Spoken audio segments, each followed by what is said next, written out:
chiri wakati wonange chiri wakati wonange chiri wakati na Zambian music kama bakata chiri wakati yakakola ne gravity yomutunyu zinachikemu ezakana kusawa 12 ezakaongezi program chakala na weekend tuzimbe bitone tubikuza tubyanjula ate n'okubulira abayimbi bali kuchi entertainment industry immediate tutunulira ensonga ne tuzigenda buziba tetwogera bwogezi tutyo fe wabula tukuwa buli kimu ne weronderako ekituufu wewe story chiwewe Yo wagwan for the ram pam pam omanyi lwaki mwana abantu bambuuza nnyo bakyali abamu mwana lwaki buli wogera mu studio ogera akagamba ako wagwan for the ram pam pam jukira omwana mu ghetto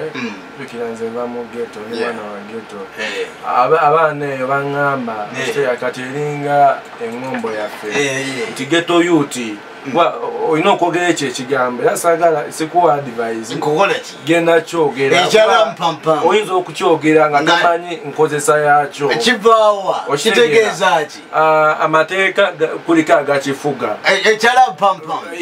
wagwan fidiram pampam first of all olina okuyimirira straight obeera ngayimba Uganda okitegeera mu ghetto eze oripoti nze osanzeewo banno okitegeera olina okugamba osanze olukiiko lwatudde dda okitegeera kati yeyembuuza mu ghetto kati bwe mbanga omuntu ansingako ekitiibwa era nkimugamba mbu fidemu lampampa no otuukawo ogamba wagwan fidiram pampam ne bakuddamu ate bonanga baddamu batya fidirampo ngenda kuba wano nga nange ndi wa ghetto kale freedom lampampam Zambian music mwana ndi steady olikiria nze ndi ku muzuuli nyo nkulaba mwana nkubide ka t-shirt akwa matengezaako kukupa mu kikala nawe togenda kati gateri biki gaterika abaana bali biki akawunga katuuka abaana bali solid gwe kyolina omumanya abaana bali solid akawunga katuuka ne tukalya ne kaggwawo ne mulinda akalala nga tekadda kati awo ne mweyiya pozi ng'olinawo eggezi gugwe ali eggezi liba lyakwetetenkanya music agamba ki music ali steady lambi tugezaako nga omanya obulamu bwa ghetto ng'omwana okutuuka wano tekiba kyangu nnyo era tukwebaza nnyo mu ghetto radio Simba abaana bajagala nnyo nti abaana mubawadde chance tutumula ebitone byabukira nasooka okujja wano nga nina akayimba kange bakayita nzichokolo ne mikiwaini mwana okitegeera batini nnyo abafuna abagaba omukisa ogwo gwe muwala ghetto youth mwana kakosi oli wa tabo kati njagala kutunuulira omuyimbi yenna nga hasola nga gwe nga hasola nga abayimbi abava mu ghetto abaana abakulidde ku street abaana abakulidde mu kutoba ate nga balina ebitone ebizibu byemusanga biba bingi naddala ebyamajja ate n'ebikono ebibeera mu entertainment katugeze nitwegatta mu covid-19 ono najja mirimu negigenda nemusigala nga mulaga nti muyimiridde kati simanyi mwenga mwe ababeerayo nga ddala mweyiya mu nsonga y'okukuba omuziki lwaki mulemedde ku kintu kino ne mutakirinda kusooka kuggwa first of all president waffe Bobi Wine yatubuusa okitegeera you have to be a multi-income earner ng'olina byokola ebiralalala bwotyo tolina kubeera ku kintu kimu olina okukola ebintu bingi nnyo kati nze ntunda obutungulu buno bwe basiika waka okitegeera baana banyama ne basebo vyani atunda obutungulu ababusuubula n'abagula era mbeera okubbala n'ekigaali kyange mbayitamu awo mpola lwakwamba n'ebisaka kofiira kange tebanjuwa okitegeera otunda buno bunene oba buno butono oba bwonna it depends kati waliwo abantu abamu nga bo baagala size nnene okitegeera ne wabawo abantu abamu nga bo baagala butini Yeah, so it depends. Nenga bona abachapati wona bayitamu nezo. No baguze kutunga. Butambula butya mu covid ate bo bwasigala butambula ndoza go badde okola. Kuba bote bwayimirira. Wakati mwana gwe atosigadde okola. Nedda. Tabakiri wekiti nawe kugambya akondika side business kange. Kuba abayimbi bangi bakaba nnyo amaziga actually no pandemic yakajjawo. Okitegeera. Kuba bonna bali badependinze on music. On music of course. Okitegeera. Naye nze kuva dda wanze ni mwana munaku. Sina mama, sina tata. Mbitegeera. Nze ne jjajja wange. Okitegeera. Era kuva dda naye njiyanga amajja jjajja mubeeza waawo okitegeera. Kati ekigaali otera kivugira sayidi wa? Kaleerwe yonna. Kaleerwe. Kigaali nga kisoma kiriya. Kiriko obutungulu bwokka. Kiriko obutungulu bwokka. Lwaki wa specializinga mu butungulu? Bwe buli gwe bwe wasalawo bw'oyagala. Anti mbala. Ekitambula. Kyenumba nakyo. Kati singa nina akasente kange ne kugaa ninawo ekyataano wano tugatteko ku matooke obutungulu bubeere n'oteekeko n'emyera. Anti kati nawe oba olina obeerawo ku kigaali. Bawita Beyond Music wasamayo kujano watukola audio premiere eno eya kiri wakati Gravity lutambula tutya lukoledde ki lina kye lukongeddeko video nagirabanga nungi mpitirivu nenga wow my god ekiteerese ndo z'obutungulu zino zikola ekifaananyi kati bwe kiti nze nkola emikwano ekyo kituufu ndi musajja mwetwaze ate njagala nnyo abantu nga bwe nakuzisinkana tukolagana okitegeera wenasinkana bajoshi okitegeera bonna okitegeera so ba DJ fake okitegeera sente olumu tezikulembera wabula obwa buladi ne bukulembera omwana n'empisa kati twatandise okukola ne mu Sudan. Omusudani agamba ki? Aliko munyiivu ate atya yaŋŋambye eti ki? Kati ndi muyimbi we. Musudani yakusayinize? Musudani yakulina? Vianney eggwanga olimazi bafukamidde sikuli. Musudani bw'aba yakulina muganda wa ogambye ansindise wanaŋŋamba kakosigenda omulabe. Kati management ye yagituumya erinnya oba tutambulira ku logo ya Musudani ayinza okubaayo ne record label erinnya lyonna. Mbadde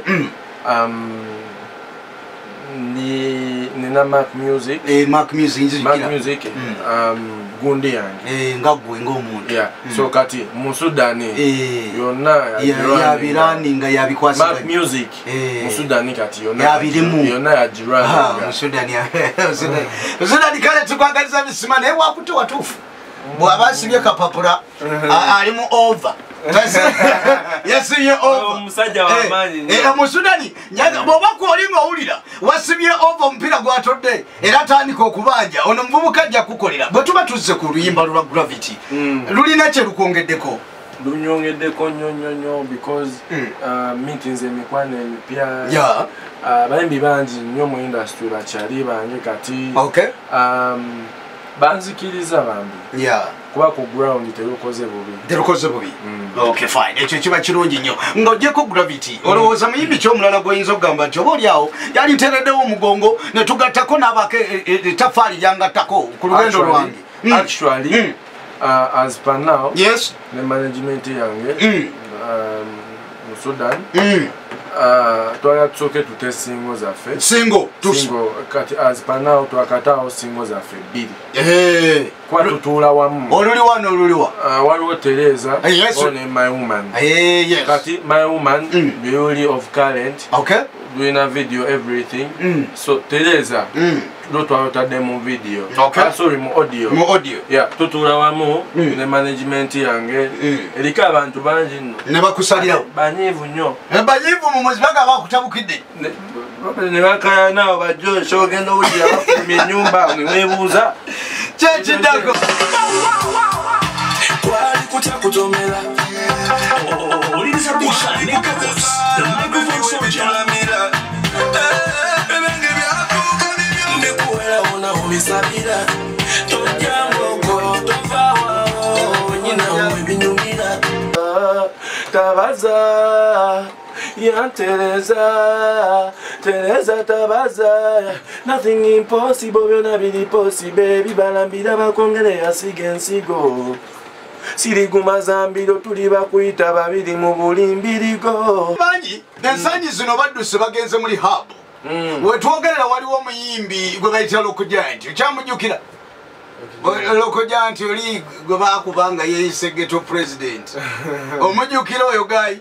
Naye ku TV n'omulaba. Tomumeetingangako. Then tulina Chutkaye. Ye yakavaayo muri hub. Twalina omwana gwe bayita Jackie Chandiru. Naye yafubutuka eyo. Twalina Nina Rosi nga mutono nnyo.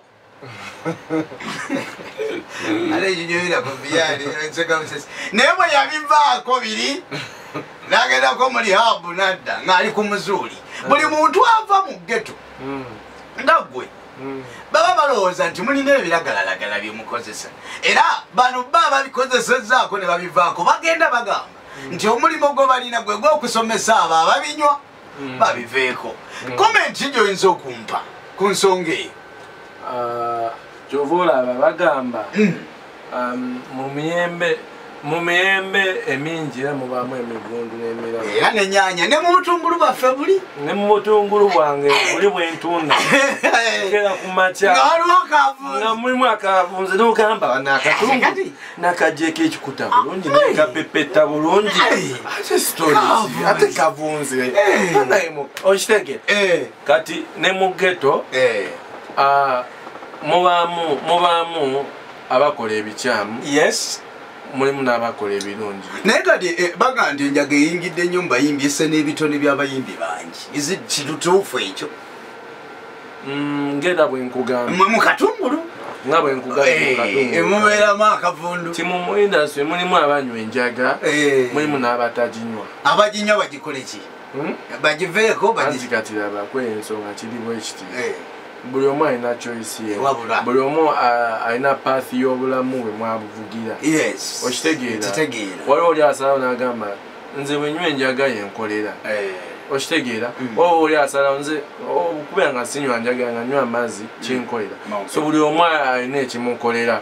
So tosobola kuva eri n'ogamba gwe lwaki oginywedde oddukawa.